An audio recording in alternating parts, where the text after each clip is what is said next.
Oi, gente, eu me chamo Denise Virna Babizete e a gente está aqui com mais uma aula do curso Dominando Cálculos Trabalhistas. O que a gente vai ver hoje? A gente vai ver uma reclamação trabalhista de um empregado doméstico. Por que que eu peguei essa reclamação? Bem, primeiro, eu achei muito interessante o caso, né, como um todo, porque ele tem diversas nuances em relação a desrespeitos a regramentos trabalhistas. Assim, toda a história acaba virando o quê? Uma aula, né, de direito do trabalho que a gente vai converter em valores, tá certo?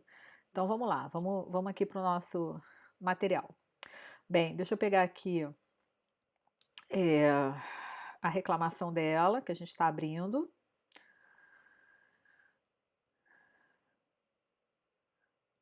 Bem, aqui a gente tem um enunciado, né? E como é que a gente vai trabalhar? Primeiro a gente vai analisar item por item, né? E a gente vai montando o cálculo em paralelo. Cada desrespeito ao regramento, a gente vai calcular numa planilha separada. Depois a gente vai pegar isso e vai lançar lá no PJE, para ver como que a gente consegue obter o mesmo resultado no PJE, sempre fazendo um paralelo, né? E as pessoas sempre me perguntam por que eu faço isso. Eu penso o seguinte, até para eu ter certeza do que eu estou pedindo, dos valores que eu estou pedindo, eu tenho que fazer isso, porque senão eu esqueço de lançar alguma coisa no PJE, e aí deixo de pedir alguma coisa, enfim. A questão é a seguinte, essa trabalhadora, ela foi admitida como trabalhadora doméstica no dia 20 de dezembro de 2016, teve a carteira anotada, só que durante todo o contrato de trabalho, ela nunca tirou férias.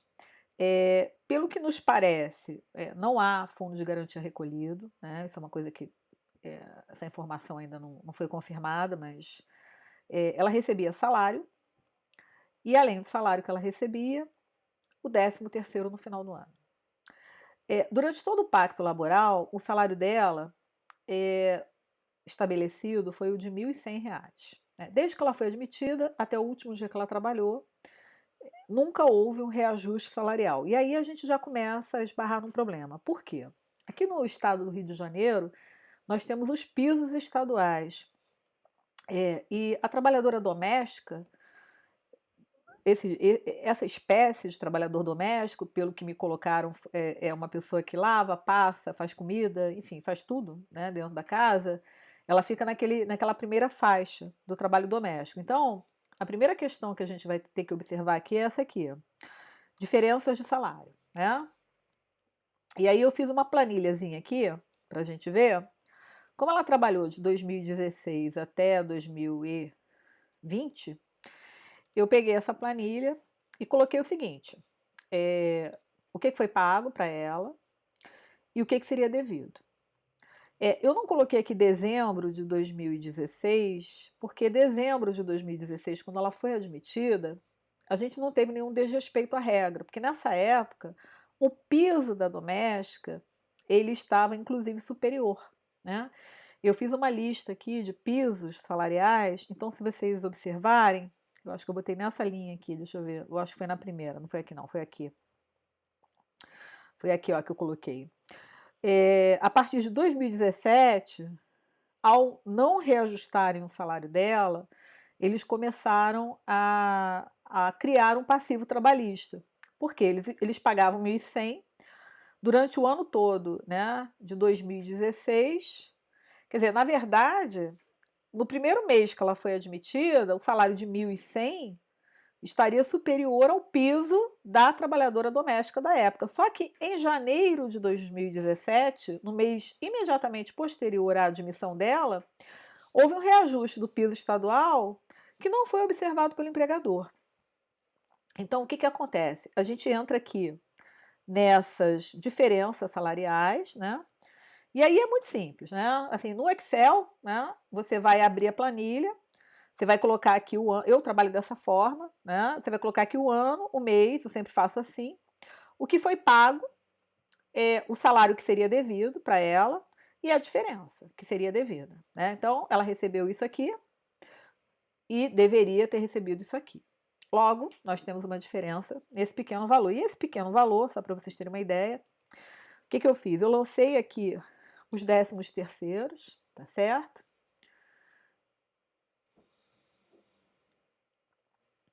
E esses 13º aqui, lá no PJE Calc, né, por isso que eu estou separando aqui, eu estou fazendo questão de separar, a gente vai ter que observar o seguinte: o PJE Calc, quando trata de diferença de salário, já vou logo falando aqui, ele não tem um campo exclusivo, conforme nós estudamos lá na primeira parte do curso, para 13º, né, que seria aquela competência 13.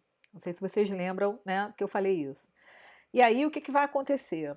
Para você poder gerar uma diferença de salário de dezembro, você vai ter que somar o valor pago em dezembro e no 13º, e você vai ter que abater o que foi, né, o que seria devido, né, fazer a diferença entre o que seria devido do salário de dezembro e mais o que? O 13º de dezembro. Então, eu vou ter sempre que observar que no mês 12 eu tenho que somar o salário ao valor do 13º para apurar diferenças. E aí vocês observem aqui o seguinte, nós temos um total de diferença, né, de 3.557, sendo que diferenças de salário sem o 13º, 3.216, diferenças de 13º, 268. E a gente tem aqui também uma diferença que seria devida de saldo de salário. O que vai acontecer? Quando a gente for fazer o lançamento lá no PJE Calc, a gente tem que observar o seguinte: a rescisão, ela segue um módulo de cálculo. Então, o saldo de salários, eu tenho que pensar o seguinte: eu vou cobrar a diferença de salário onde? Eu vou cobrar, esse valor não foi pago, eu cobro diferença de salário dele ou eu cobro logo o que seria devido? Eu cobro logo o que seria devido na rescisão. Então, tem alguns raciocínios que a gente vai ter que ter aqui, que essa planilha de Excel ela vai ajudar bastante, tá? Então, esse é o primeiro point, né? O grande primeiro problema aqui da menina, que é as diferenças de salário. Beleza. E aí tem um detalhe também. A gente não sabe, né, se esse fundo dela de garantia foi recolhido. Mas mesmo que a gente soubesse, como ela foi dispensada sem justa causa, sem receber as verbas rescisórias, e um dos pedidos que nós estamos fazendo é em relação às verbas rescisórias, a gente tem que calcular a multa dos 40% do fundo de garantia. E para isso, eu trabalho de duas formas. Eu trabalho com extrato analítico de fundo de garantia, onde há a demonstração de todos os recolhimentos,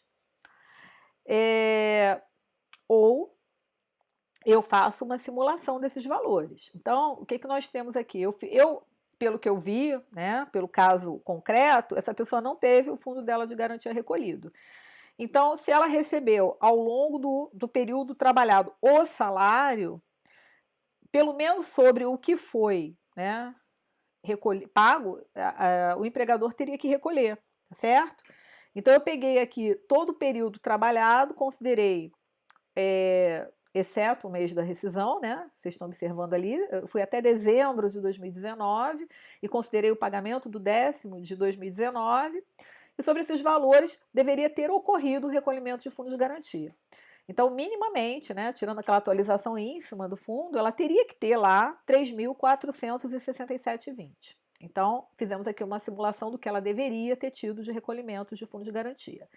É lógico que o que a gente vai ter além, né, do que está aqui? Isso seria o quê? O fundo de garantia, vocês devem estar observando aqui no nome aqui da planilha, o que eu escrevi? Fundo de garantia, contrato de trabalho. Então, esse deveria estar depositado. Se não está, eu tenho que cobrar.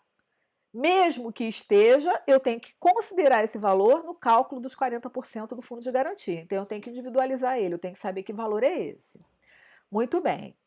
Aí a gente tem a verba das diferenças de salário. Ora, essas verbas de diferenças de salário, elas também vão gerar o quê? Diferenças de fundos de garantia a serem recolhidos. Então, o que eu peguei aqui? Eu fiz uma planilhazinha bem explicadinha. Todas as diferenças de salário, né, que serão cobradas na reclamatória trabalhista, todas elas vão gerar o quê? 8% de recolhimento. Então, aqui você já tem o seguinte raciocínio. O salário que foi pago, a diferença entre o salário que era devido e o que foi pago, como é que eu estou resolvendo a questão do fundo de garantia aqui? O total devido dela de fundo de garantia é o fundo de garantia sobre o que foi pago, mais o fundo de garantia sobre a diferença que eu estou cobrando que deveria ter sido pago corretamente, tá? Muito bem. E aí, a gente ainda tem o seguinte aqui. Durante todo o contrato de trabalho, tem sempre uma história, né? Nunca gozou férias. E aí aqui a gente tem uma explicação um pouco mais pormenorizada, né? Um pouquinho mais técnica. O que a gente vai fazer? A gente vai desenvolver os períodos aquisitivos dela. Então eu fiz aqui na planilha, né? Ela foi admitida em 20 de dezembro. Deixa eu ver onde é que eu estou aqui, se eu não estou muito ruim. Deixa eu chegar um pouquinho para cá. Aqui, acho que aqui tá bom. Acho que aqui fica legal. Não, não fica não. Fica assim. Vou ficar aqui. Olha só. Ela foi admitida no dia 20 de dezembro. A partir do momento que ela foi admitida, a gente começa a contagem do período aquisitivo de férias. Então, a gente tem a seguinte situação. Primeiro período aquisitivo, 20 de dezembro de 2016 a 19 de dezembro de 2017 e assim sucessivamente. Ela trabalhou, isso eu gosto muito de mostrar, até para vocês terem uma ideia para questões futuras de aviso prévio, né? Então, peraí, deixa eu mostrar aqui, ela foi admitida em 20 de dezembro e demitida em 16 de janeiro. Então, a questão aqui é o seguinte, quanto tempo, né? Quanto tempo essa moça trabalhou? Então, vamos lá. Eu tenho uma data de admissão, deixa eu ver aqui se meu PowerPoint tá no esquema. Eu tenho aqui, vamos lá, uma data de admissão. Peraí que a caneta ainda não está habilitada. Caneta.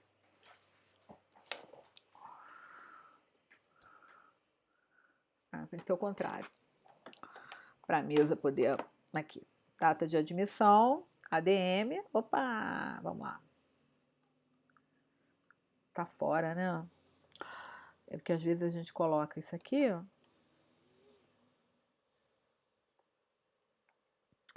Pagador. Vamos de novo, aqui embaixo. ADM. Ela foi admitida dia 20 de dezembro de 2016. E desligada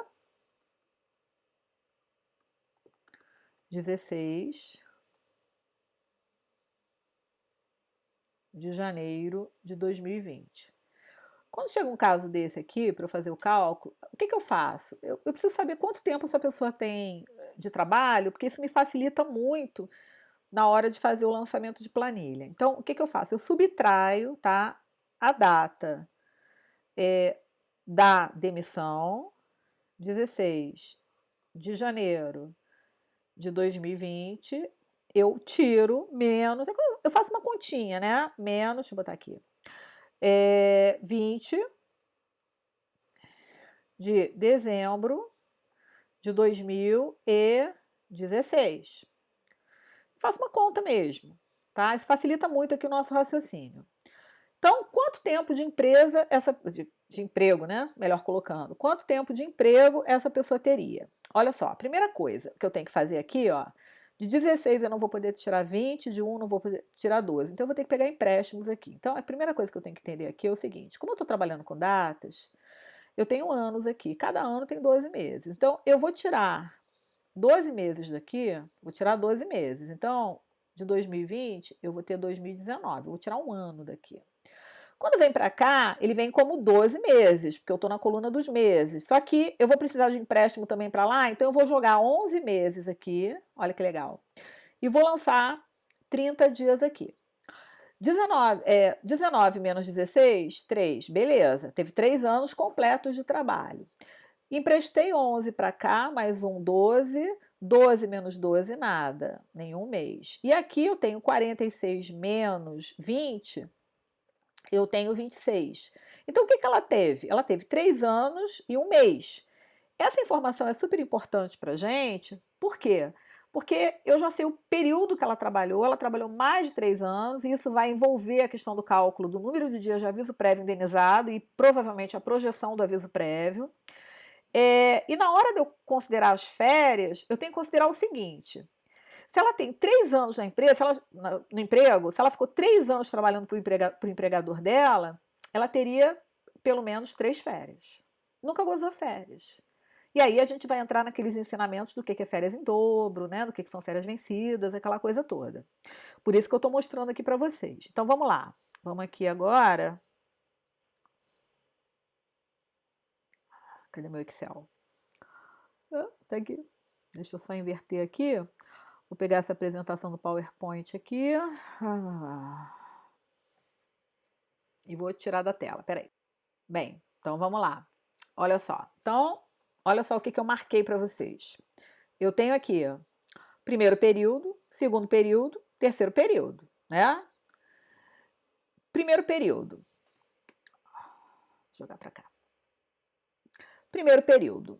20 de dezembro de 2016, ela teria que ter gozado essas férias correspondentes ao primeiro período aquisitivo a partir de 2017 e até 2018.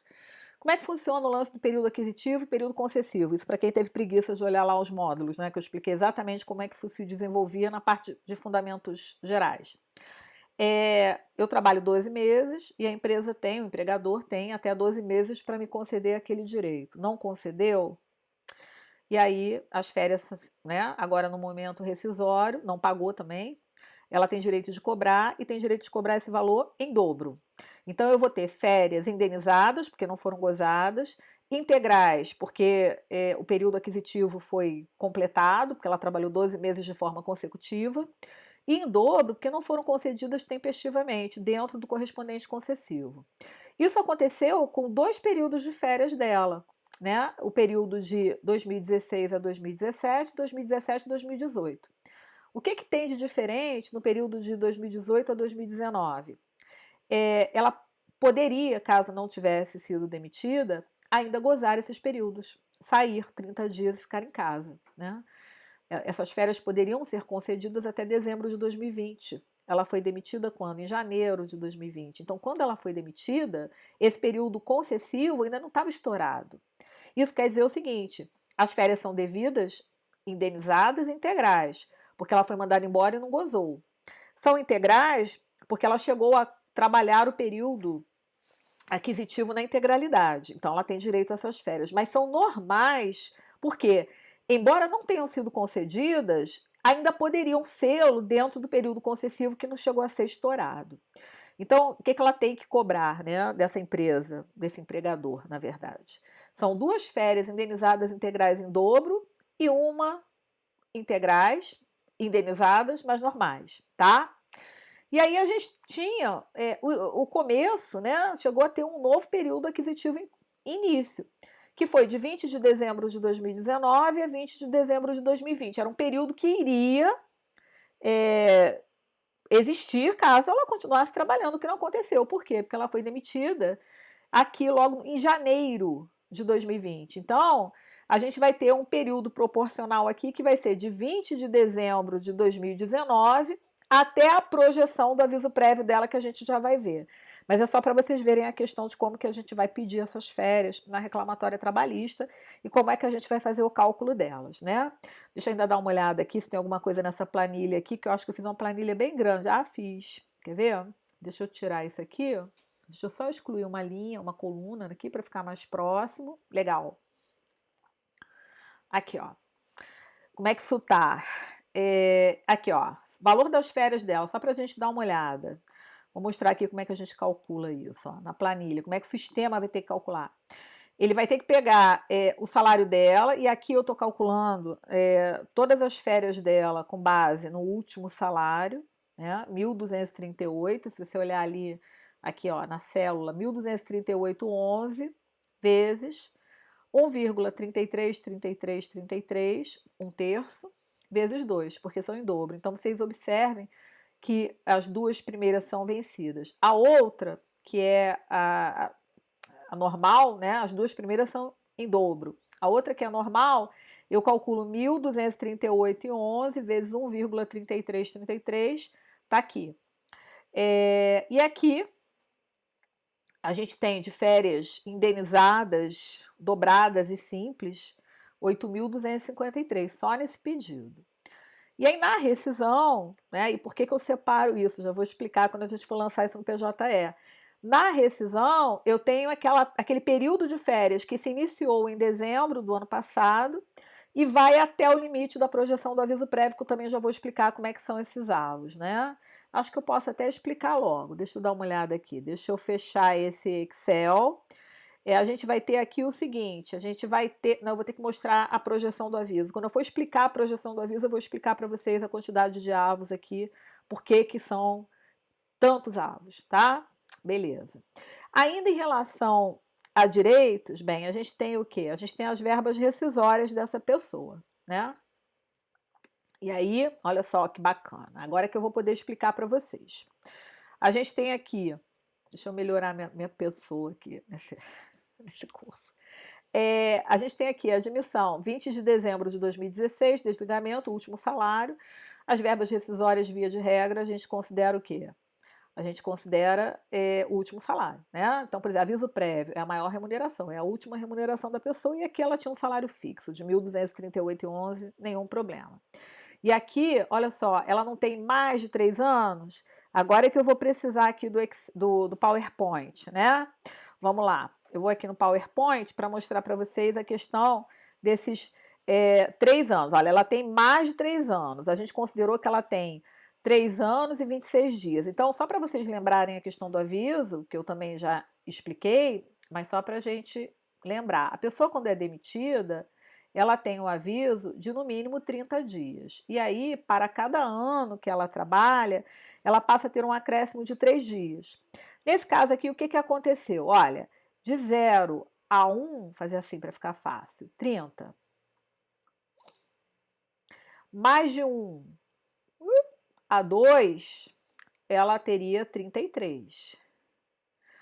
Mais de 2 a 3 anos, ela teria 36 dias de aviso.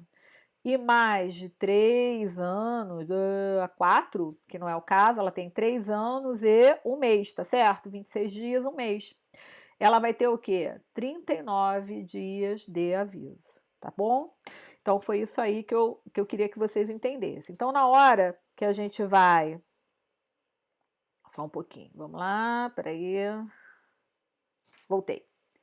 Na hora que a gente vai lançar essa quantidade aqui de dias, 39 dias, a gente tem que levar em consideração que o aviso no mínimo será de 30 dias, no máximo de 90. Cuidado com esse máximo, que eu já vi gente dando mais de 90. Mas, enfim, mínimo, o sistema vai calcular, tá? Só que você tem que saber se está certo ou se está errado, né? Você tem que olhar, poxa, PJE está pagando 39 dias, por quê? Por que está pagando? Você tem que saber, tá certo? E aí aqui, né, a gente vai pegar o salário, né, de 1.238,11, vai dividir por 30 e vai multiplicar por 39. Mas eu acho que o mais importante aqui não é nem saber fazer esse cálculozinho bobo, é você entender o seguinte: se ela foi demitida no dia 16, ou seja, se ela trabalhou até o dia 16, vamos lembrar aquele critério lá do artigo 132 do Código Civil que eu falei na hora da contagem do prazo do aviso. O aviso, ele começa a fluir do dia seguinte. E aí eu vou contar 39 dias do dia 17 de janeiro, do dia seguinte ao último dia que ela trabalhou, 39 dias. Isso vai coincidir com 24 de fevereiro. E aí, gente, essa data aqui, olha, de 24 de fevereiro, é a data que eu considero para fins de verificação de todo e qualquer direito dessa pessoa, tá certo? Então, tenham isso em mente. Então, vocês observem aqui, por exemplo, 13º, eu até falei para vocês que ela, durante o pacto, ela recebeu todo o 13º, mas quando ela é demitida, o 13º do ano em curso tem que ser pago. Ela trabalhou até dia 16 de janeiro. Se não fosse a projeção do aviso, né, nós teríamos o quê? Nós teríamos, até o dia 16, ela tinha adquirido um avo de 13º, mas em razão de mais 39 dias, acabou que ela adquiriu o quê? Outro avo de 13º, em razão da projeção do aviso. Então, você vai ter 2/12 aqui de 13º, e aí você vai ter aqui também, deixa eu só colocar o cursor para ficar mais fácil de vocês observarem o cálculo, aqui ó, vocês vão ver que você tem o salário de 1.238,11 dividido por 12, tá bem aqui ó, na célula, tá vendo? Na fórmula, vezes 2, que deu 206,35. E aí vocês já devem estar se perguntando, vocês não devem lembrar, mas eu expliquei lá na parte de fundamentos, de cálculos, que quando a pessoa é demitida e não recebe as verbas rescisórias, em regra, essas verbas rescisórias são incontroversas. Então, minimamente, né? Minimamente, a gente tem que pensar o seguinte: o que a gente vai ter que ter aqui? A gente vai pedir a multa do 467 sobre as verbas que são incontroversas. Olha, ela foi demitida sem justa causa. Aviso prévio é incontroverso? Via de regra, sim. Não tem nenhuma explicação para esse empregador não ter pago o direito dela. Então, a gente pede a multa do 467, que seria o quê? 50% do valor devido do aviso. O que vai acontecer aqui? É super importante você entender isso. Você pede. Se o empregador chegar lá no dia, eu sempre falo empresa, porque eu trabalho com empresa, então quando eu tenho um caso de doméstico, eu tenho que ficar me policiando. Mas olha só, se o empregador chegar lá no primeiro dia da audiência e pagar, acabou o teu problema. Essa multa do 467 ela não vai ser devida. E aí, eu já tive um processo que eu achei até interessante isso. Eu pedi a multa do 467 e o empregador, que era uma empresa, ele criou uma controvérsia, né? Porque controvérsia é muito fácil da gente criar, a coisa mais fácil do mundo, inclusive. E aí, o juiz me condenou o meu cliente em honorários comerciais. E eu fiz o seguinte argumento para ele: eu falei, olha só, eu só tenho como descobrir que a verba é controvertida depois da contestação. Então, não pode me condenar em honorários sucumbenciais sobre 467. Salvo, né, que eu também já tive um caso desse, se for uma controvérsia, assim, se o cara estiver mentindo, como já aconteceu. O reclamante chegou para mim e disse que foi demitido e não recebeu as verbas. Aí eu perguntei, enfim, não saiu, né? Tem informação que não sai nem com saca-rolha. E aí chegou lá no dia, eu descobri que a pessoa tinha sido demitida por justa causa. Então, nesse caso, né, eu tinha pedido 467. Se houvesse sucumbência naquele período, aí o reclamante iria responder pela sucumbência de uma verba que ele mentiu, né? Ele sabia que tinha sido demitido por justa causa. Ele pode até não concordar com a justa causa, mas se ele tivesse me falado, eu não teria pedido 467, tá certo? Mas aí é uma questão de você saber. Aqui não tem nenhum problema de você pedir o 467, porque até que prove o contrário, ela foi demitida e não recebeu as verbas. Então, essas verbas são incontroversas. Agora, se chegar lá, o empregador alegar uma justa causa, que nem ela sabe, foi invenção, porque é muito comum também acontecer isso, e o juiz condenar em sucumbência, a questão é como é que eu vou ser sucumbente de uma coisa que ao pedir eu não sabia que essa sucumbência, eu estou sendo surpreendida, então não cabe sucumbência aqui, tá?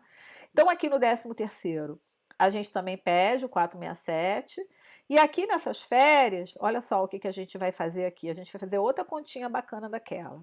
A gente vai subtrair essas datas aqui para a gente entender quantos avos, tá? Só para vocês entenderem, a gente tem aqui 2/12 de férias proporcionais. Mas vamos dar uma olhadinha aqui. Vamos só... Deixa eu ver aqui. Eu vou apagar esse quadro agora. Vamos lá, vamos apagar esse quadro. Peraí, deixa eu apagar aqui que é melhor. Apagador. E aí, o que a gente tem? A gente tem a data do dia 24 de fevereiro de 2020. Denise, que data é essa? É a data da projeção do aviso prévio. Menos, aí muita gente me pergunta isso. Olha, quando é que começou o período aquisitivo dela? Não foi 16 de dezembro? Eu quero incluir a data do dia 16 de dezembro. Então, eu ponho 15, só que não ficou legal, né? Ficou aqui 15, faz conta que aqui é 15, ficou 15. De dezembro de 2019, que foi a data de início do período aquisitivo dela, menos um dia, para poder incluir o dia 16. Então, vamos fazer aquela conta bacana que vocês já estão experts. 2 eu não posso tirar 12, 24 eu vou poder tirar 15, mas enfim, a gente está procurando uma proporção, né? Então, aqui eu vou ficar com 2019, vou jogar 12 para cá. Por que eu estou jogando 12 para cá e da outra vez eu joguei 11 no outro cálculo? Porque lá no outro cálculo eu não tinha condições de subtrair também os dias. Aqui eu tenho condições. Então, eu passei a ter 12 mais 2, 14. Menos 12, 2. Então, eu tenho 2 meses aqui. E aqui eu vou ter o quê? Eu vou ter 24 menos 15. Se eu não me engano, dá 9 dias, não é isso? 9, 5, 14, 24. Então, olha só. 2 meses e 9 dias. E aí, nesse caso aqui, 9 dias é fração inferior a 15. Então, eu não vou considerar para fins de avo, tudo bem? Então, ela tem exatamente, curiosamente, 2 dozeavos de férias proporcionais acrescidas de 1/3. Foi exatamente isso aqui que eu pedi. Deixa eu entrar aqui no Excel só para mostrar para vocês. Ó, aqui, ó. Ah lá, 1.238,11 dividido por 12 vezes 2 vezes 1/3, ok? E aí a gente vai fazer o seguinte, a gente vai dar uma paradinha agora para a aula não ficar muito longa, daqui a pouco a gente volta e continua aí na nossa rescisão.